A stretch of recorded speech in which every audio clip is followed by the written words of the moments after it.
21. 3 days later, Jane realized her lapse of etiquette. She had been so preoccupied with her own reaction to Kaji's doll that she had overlooked one of the fundamentals of courtesy, a proper thank you note. If Kaji had lived in the U.S., she might have sent the Thai woman a card. Given the distance, however, an email would suffice. Jane opened the company's internal email application. All TRX automotive facilities, foreign subsidiaries included, were connected via the same network. Jane wasn't sure how much she should write, how honest she should be. Her first inclination was to write something along the lines of, "Your completely inappropriate gift has been freaking me out. I don't like sleeping with it in my condominium, and my cat is ready for a veterinary psychologist if such a thing exists." Although such a note would have been cathartic, Jane knew that it would be wholly impermissible. It would also be a bit of an exaggeration.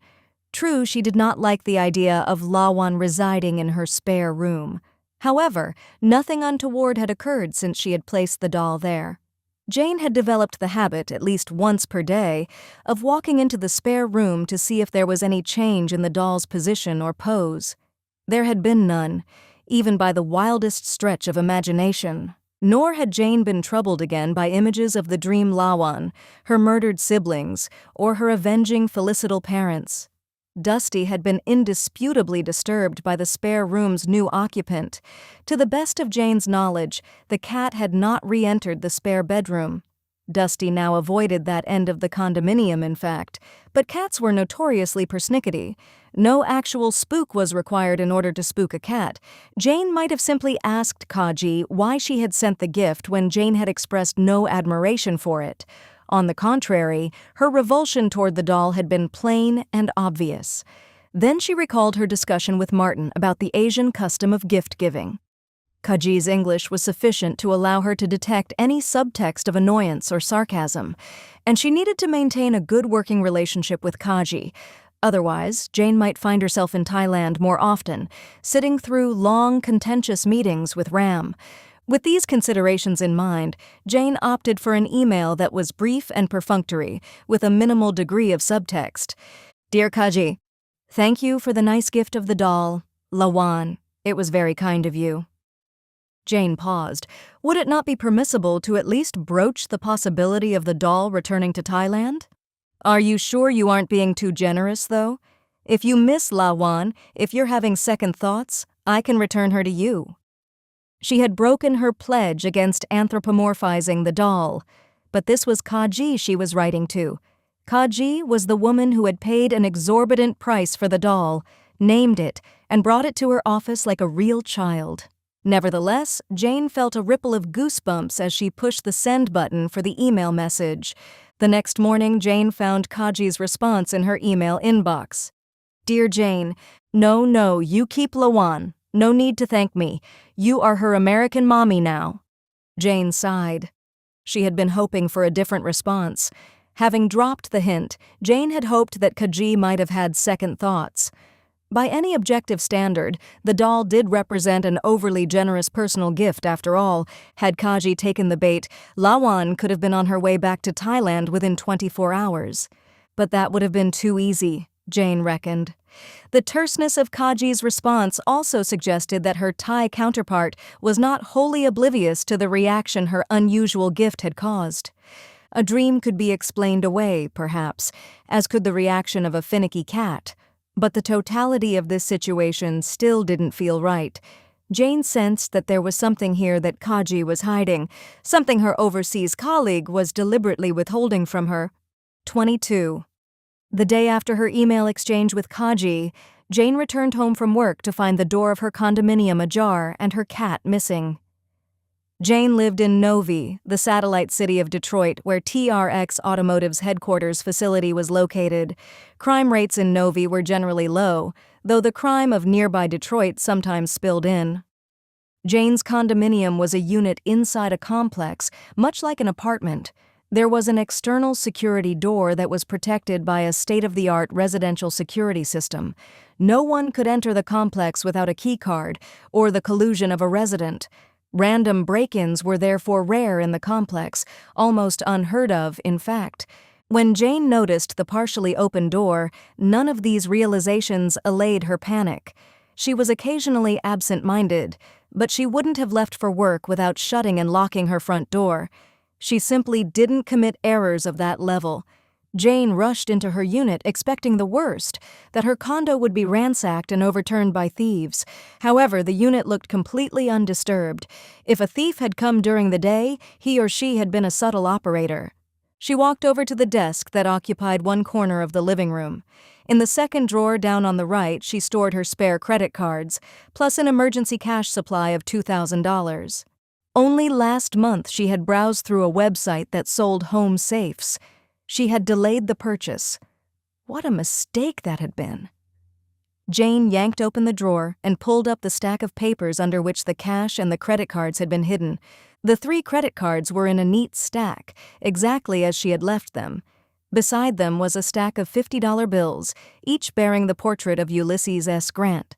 There was no need to count the money to make sure that all 40 bills were still there. No burglar, having come this far, would have stolen only a portion of the money. Jane replaced the stack of papers atop the money and the credit cards, sighing with tentative relief. Then she walked from room to room. There was no way to make an exhaustive inventory of her home, but all of the obvious items were intact. Her television, her jewelry, her silverware, the items in her curio cabinet. When she entered the spare bedroom, turning on the overhead light first, Lawan smiled at her from the top shelf of the bookcase. If there had been a thief, he might have done me the favor of taking that damn doll, Jane thought ruefully. But there had been no thief. That much was clear now. What, then, had happened? Jane's monthly association fee included some routine home maintenance.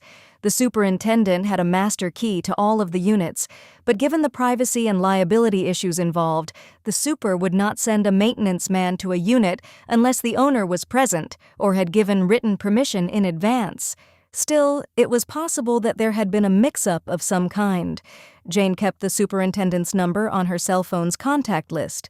She speed-dialed the number. The superintendent answered on the second ring. Jane explained the situation and asked if any maintenance personnel might have entered her unit by mistake. "I don't think so, Ms. Hughes," the superintendent told her. "In fact, I'd say it's more or less impossible. We didn't even have any maintenance personnel at your complex today. There was a job done today at our complex in Ypsilanti and another at our complex in Livonia. None today at our Novi location, though. If you don't mind me speculating a bit, Ms. Hughes, it sounds like you left in a hurry this morning without shutting your front door. I'd say you're pretty lucky that no one entered your unit and nothing was disturbed. But that's also a testament to our security system and the caliber of your fellow residents, isn't it?" Jane still didn't believe that she had left that morning without shutting and locking her front door, but there was nothing to be gained by engaging in a back-and-forth debate with the superintendent. Jane thanked the superintendent and terminated the call. She had barely ended the call when she noticed what had changed. She had not seen Dusty since returning home. 23. Jane walked to the middle of her living room and called out the cat's name. Then she remembered that Dusty was a cat and not a beagle or a cocker spaniel. Cats were notoriously independent creatures. They had minds of their own. A typical cat would not come to you when you called its name. Then it would pester you when you were busy reading or preparing a meal. Jane checked throughout her unit. The laundry room where the cat's bowls and bed were now stored, in the unit's single bathroom, and behind all the furniture in the main living area. If someone had entered the apartment during the day today, even innocently, Dusty might have gone into hiding. She looked again in the spare room. Not that there was much chance of Dusty being in there, given his newly acquired aversion to the room. Jane now resigned herself to the uncomfortable fact. Dusty was not in the unit. The cat must have wandered out into the hallway. This was a worrisome development, but not necessarily a catastrophic one. Since the doors to the outside were all controlled by a security system, Dusty could not casually wander outside. Moreover, Jane's unit was on the second floor of the building, and neither of the 2 stairways could be accessed without opening a heavy, metallic, spring-loaded door. There were also 2 elevators, but her cat wouldn't have boarded an elevator. This meant that Dusty was probably wandering the hallways of the second floor. The day's minor debacle could have a happy ending after all. Jane exited her unit and systematically walked the hallways of the second floor. There were only 4 short corridors. No cat. She knocked on the doors of several of her neighbors, starting with her next-door neighbor, Mrs. Parker. The older woman was a widow and a recent retiree. She routinely kept an eye on things during the day. Mrs. Parker was also a cat lover. When Jane traveled, Dusty stayed with Mrs. Parker. The older woman refused all offers of payment, asking only that Jane leave her a sufficient supply of cat food. "Why, no," Mrs. Parker said, placing her hand over her mouth. "I didn't see Dusty outside your unit today. I would have detained him if I'd seen him wandering the halls." Jane patiently answered Mrs. Parker's predictable follow-up questions. When Jane explained about the mysteriously open door, Mrs. Parker reported that she hadn't noticed that either. She expressed some guilt over her lapse, as if it were her job to look out for Jane and her interests, while the younger woman slayed the dragons of the corporate world. "I hope no one stole him," Mrs. Parker said. Jane had briefly considered the possibility of cat theft and immediately discounted it. Cats, aside from a few rare breeds, were a commodity. Anyone who had ever tried to place a cat in a no-kill shelter could confirm that reality. The problem was the presence of too many house cats, not too few of them. No one would have stolen her house cat. Jane had, at various times throughout her life, heard tales of humans abducting cats to engage in deliberate animal cruelty, either for sheer depravity or for devil worship. The latter, she believed, was mostly an urban legend. The usual culprit in such cases was a young, male loner, typically a teenage boy. There were no individuals who fit that profile in her building. Practically everyone was a working professional over the age of 30 or the spouse of one. Catnapping was a remote possibility that could be safely ruled out, Jane believed. "Dusty is such a wonderful creature. I do hope you find him, Jane. I was looking forward to his next visit when you travel." "Thank you so much," Jane replied. "I'll certainly let you know." 24. Jane methodically knocked on the doors of her other second-floor neighbors. About half of them regularly traveled for work, and therefore would not have been around to detain Dusty. Could the cat have somehow made it to the first floor of the building? That would have been impossible without human intervention. Nevertheless, Jane walked the first-floor corridors too, just in case. She also knocked on several doors on the lower floor and inquired about her cat. Jane did not know as many of her first-floor neighbors. Everyone was basically friendly, though, and sympathetic to her apparent loss. No one had seen Dusty. She walked outside into the parking lot. This she did for the sake of thoroughness only. There was almost no chance of finding Dusty here. She walked the entire perimeter of her building, calling out, "Dusty!" at regular intervals. No cat. Jane returned to her unit. What more could be done? There was only one option left. It would probably come to naught. But she had to make the effort. Jane kept a small printer that she used with her home laptop. Using Microsoft Word, she assembled a crude flyer. Luckily, she had several recent digital photos of Dusty that could be dropped beneath the words, "Have you seen me?" in large, bolded Arial font letters. Below Dusty's picture, Jane typed her cell phone number and unit number. She printed out 2 copies of the makeshift flyer. There was a general-use bulletin board on each floor, which residents could use to post announcements and listings of items for sale. Jane placed a copy of the flyer on each bulletin board. If someone in the building found Dusty and wished to return him to his owner, she would receive a phone call or a knock on her front door. But this was merely a pro forma gesture at this point, given all that she had done so far. Wherever Dusty was, whatever had happened to him, he was almost certainly not in the building. After she posted her flyers, Jane walked back to her unit. She found herself drawn to the spare room. Until recently, this had been Dusty's room. Now the room belonged only to a creepy doll that she didn't want. Lawan had still not moved from her perch atop the bookcase. Not one limb was out of place. It was crazy to think that the doll had had any part in her cat's disappearance, and it would be equally crazy to reproach the doll, to talk to it in any tone, let alone one of accusation. Still, she could not resist. "Did you have anything to do with this?" Jane asked. The sound of her words in the empty room chilled her, like a cold wind on wet skin. Lawan stared back at her impassively, smiling. Jane left the room and closed the door behind her. 25. It was Saturday night, the weekend following her cat's disappearance, and there was still no word regarding Dusty. No one had responded to her flyers. The cat had not wandered sheepishly back to her front door, sensing, in that way that cats often sense things, that he had made his master worry. Resigning herself to an unhappy outcome, Jane had also done an exhaustive search for a body. Cats, she knew, like humans, did occasionally die suddenly. It was possible that Dusty had crawled behind a piece of furniture or into a seldom-used corner of the unit and simply expired. If not discovered promptly, the presence of Dusty's carcass would make an already distressing situation much, much worse. So she had searched every square foot of her condo unit. She examined every enclosed space and confined area that the cat could possibly have maneuvered himself into. No Dusty. Jane was still disconsolate. Tomorrow, though, she would dispose of Dusty's bowls and his bed. Sooner or later, every pet owner learns to cope with bereavement.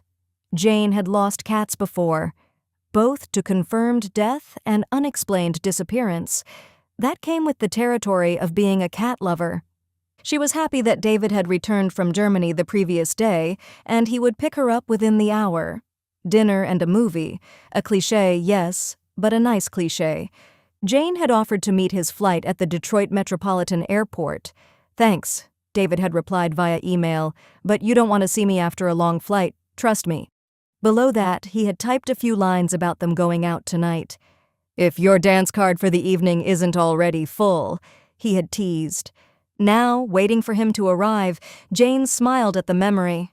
Then she allowed her thoughts to drift back a bit further still, to the party where she had first met David Haley. This was the party that she had not wanted to attend, but which she allowed herself to be dragged to, not quite kicking and screaming, but almost, for the sake of a female friend. Her friend had shamed her, first pleading her own case, "Don't make me go alone," then pleading Jane's, "You spend all of your time on that damn job, you really need to get out more." As is often the case when fielding unwanted requests from close friends, in the end it became easier for Jane to simply go along, rather than continue to make an argument for not doing so. She knew practically no one at the party. There were some men in attendance, but Jane was at that middling age when all men seemed to be either too old for her, or too young, or else married. Then she saw a tall man with light brown hair and an impressive profile on the other side of the room. He was well-dressed, but not ostentatiously so. He looked to be in his mid-30s. Later, she would discover that he was 36.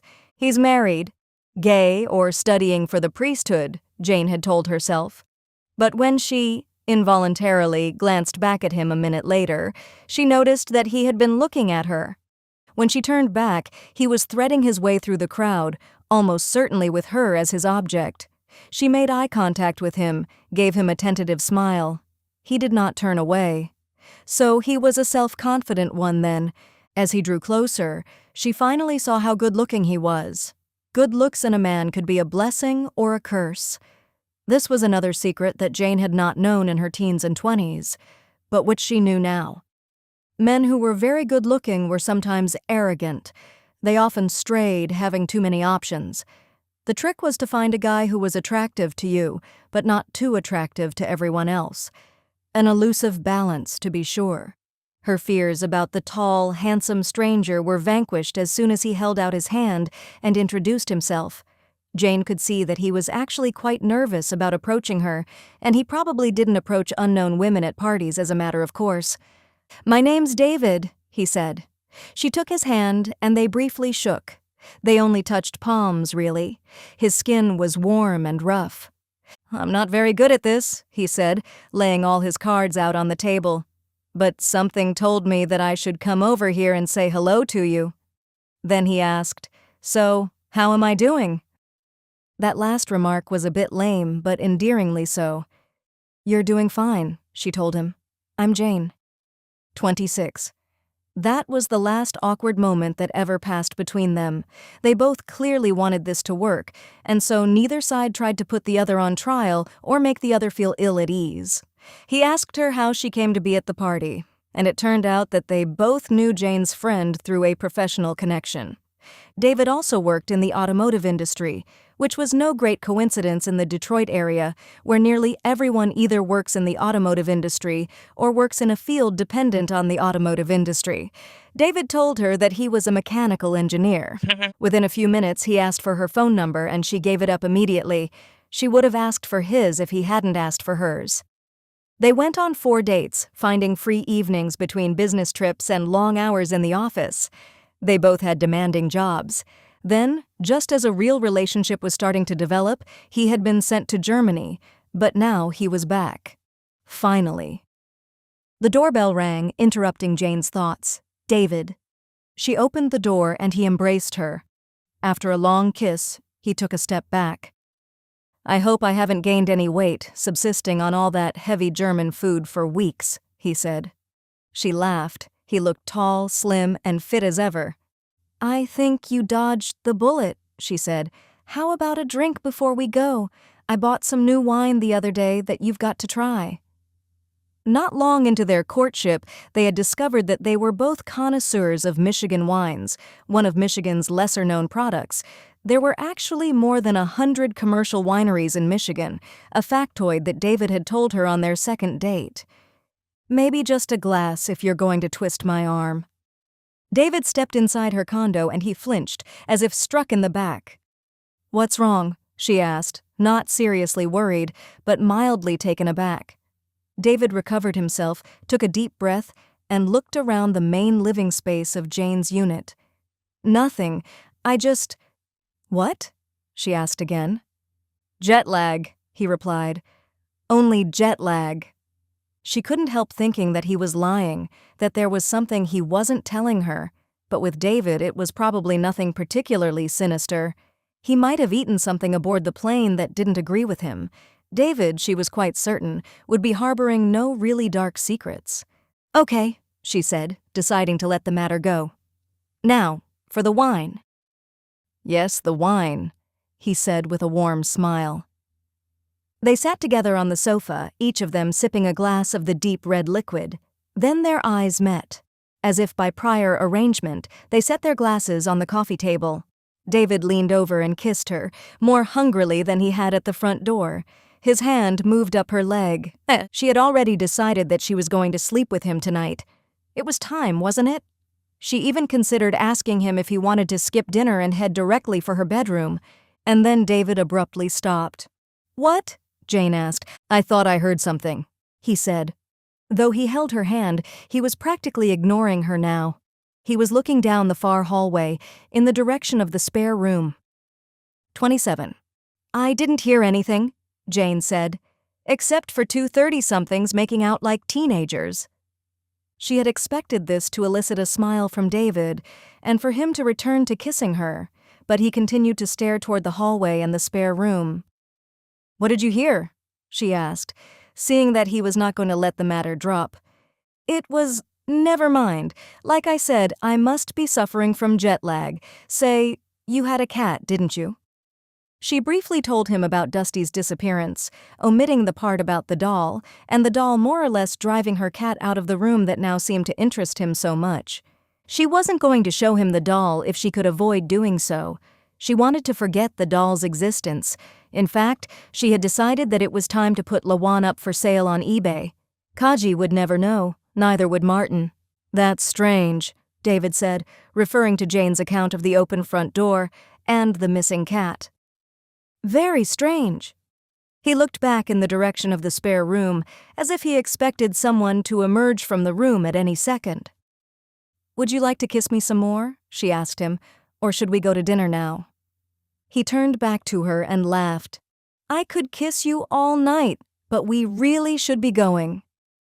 David recovered from his jet lag, or seemed to recover, during dinner. He gallantly took her to see a romantic comedy film that she knew neither he nor most men would have had a sincere interest in watching if unaccompanied by a woman. They held hands during the film. When they returned to her condo, she invited him in. She was dismayed to catch him glancing in the direction of the spare room yet again. David had not even seen the damn doll, she thought. Then she wondered, why do I necessarily think it has anything to do with the doll? Jane reminded herself that she held an undergraduate degree in finance, an MBA, and a high-level position at a major corporation. She had allowed a few juxtaposed feelings and unusual coincidences to skew her feelings for weeks now, ever since that night in Thailand. She was still genuinely sorry for Dusty's disappearance, but the reality was her cat's unexplained departure could have nothing to do with the doll in her spare bedroom, even if the thing was legitimately creepy to look at. It was time to be more proactive, to take matters into hand, so to speak. She approached David and wrapped her arms around him, not waiting for him to make the first move. He responded to her kisses, and she felt his entire body respond. "Do you want to spend the night here tonight?" she asked. Inexplicably distracted by the spare room or not, David wasted no time in answering. "Oh yes," he said. "Definitely." 28. Afterward, lying with her head upon his chest, she decided that it had been worth the wait. Everything seemed to be working out. They hadn't drifted apart while he was on his overseas assignment, and he hadn't dumped her for a Fräulein. "That was wonderful," he said, sighing aloud and nestling closer to her. "Yeah," she said. "It was." That was their last interaction, or the last that she could remember, before she heard David scream. He didn't fully scream, actually, but he came pretty close to screaming. Jane had been in that intermediate stage between waking and sleeping herself, lodged in a pleasant half-dream, enjoying his warmth and the solidity of his male form beside her, when his entire body jerked and he cried out, "Get away from me!" David sat up in bed abruptly. Jane, who had never been a light sleeper anyway, was instantly awake too. "What's wrong?" She propped herself up on one elbow, genuinely alarmed. Her first thought was, he's having a heart attack, or some kind of seizure. But if David was having a seizure, it didn't prevent him from leaping out of bed, heedless of his nakedness, and turning on the lamp at his side of the bed. "What's wrong?" she asked again. She got out of bed, quickly threw on her robe, and walked over to him. She put her hands on his face, trying to dislodge him from his stupor. "She's horrible," David said. He allowed her to guide him back to bed, where they could talk and he could regain his composure. She saw that the skin of his arms and legs had broken out in gooseflesh. His body was visibly trembling. "Who? David, what are you talking about? You had a dream, didn't you?" Jane's first thought now was that she had made a mistake tonight. How well did she really know David Haley? But the truth is, Jane thought to herself, that you already have some idea of what he saw. Do you really need him to tell you what he dreamt about? "I dreamt about this horrible little girl," David said. "I don't know who she was, but she was in Asia somewhere, I think. Anyway, she looked Vietnamese or maybe Cambodian. I was in this small room with her, a hut or something." Now Jane was the one who felt chilled. How much more proof did she need? "What was the girl doing?" Jane prompted. If David described the murders of the young siblings, well, that would be proof positive. David shook his head. Nothing, really. It wasn't so much what she did, but her look of total, absolute malevolence and hostility. I've never seen anything like that before. "Well, we've all had bad dreams." She decided not to tell David about her own dream, at least not yet. David's dream had had similar characteristics, but there was still a margin of doubt, of a reasonable doubt. Jane knew the truth.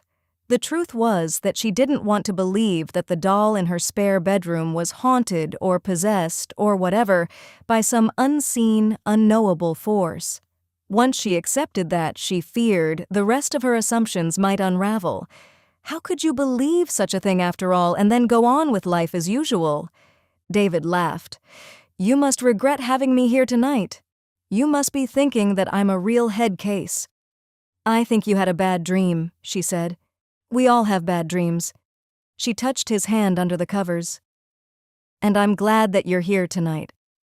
Jane looked at the clock on her side of the bed. It was 3:06 a.m. "Now," she said, Let's turn out the light. We still have a good 5 hours of sleep ahead of us, and hopefully neither one of us will have any more bad dreams. 29. There were no more bad dreams that night, and no more bad dreams for many subsequent nights. Jane, swept up in the very corporeal reality of David and various pressures at work, had no time or energy for speculations about unearthly matters. When she thought about the doll at all, which was not often, she became convinced that the entire thing must have been her imagination, after all. True, there had been some eerie feelings, some bad dreams, and some unlikely juxtapositions of events. But David had since spent numerous nights in her bed, and he had never again been troubled by nightmares of the hideous little girl. She noticed that David had also gradually lost interest in her spare bedroom. Jane sometimes recalled how, on that first night after his return from Germany, he had looked toward the spare room, as if expecting someone to emerge from its darkened doorway. This peculiarity, too, diminished with time. David had never entered the spare bedroom. There was no explicit prohibition on him doing so. Rather, the spare bedroom was isolated from the rest of the unit, and there had never been a reason for him to enter. Then, one Sunday morning, he awoke beside her and asked, "What do you keep in that spare bedroom at the end of the hall?" Still half asleep, she asked, "Why?" She didn't ask him if he had had a dream about the spare bedroom. There was something odd, however, about his asking about it so abruptly, immediately upon waking. He shrugged. "No reason. I've just never been in there. Curious, I guess." "I keep the corpses of my last 2 boyfriends in there," she said. She didn't know where that comment had come from. It was totally out of character for her. "Hey, I was only kidding," she added quickly when she saw him flinch. "There are no secrets in there. Feel free to check it out while I'm making coffee. Knock yourself out." Somewhat to Jane's relief, David didn't immediately head for the spare room. Instead, he took a leisurely shower while she made coffee. The two of them sat at her kitchen table and sipped coffee, talking about other matters. He seemed to have forgotten his earlier question. Then, standing up from the kitchen table, he said, "I suppose I'll complete the tour of your condo now." They both knew that he had been coming here, spending the night here for several months. "I mean the spare bedroom." She knew exactly what he meant. "Like I said, David, be my guest. Knock yourself out. You can go have a look around while I rinse out the cups." "Don't you want me to help you?" "I can handle it.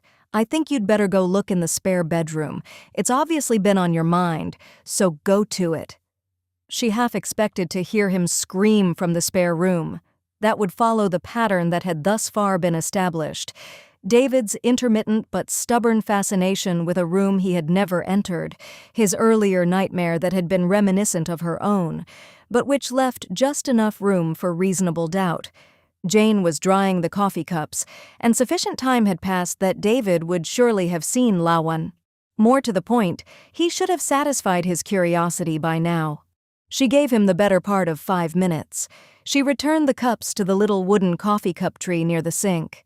She started to call out to him, perhaps a semi-sarcastic remark about him making an inspection or carrying out an investigation, for there was, indeed, something about this whole tangent that smacked of an interrogation. Finally, she dropped the dish towel on the counter and joined him in the spare room.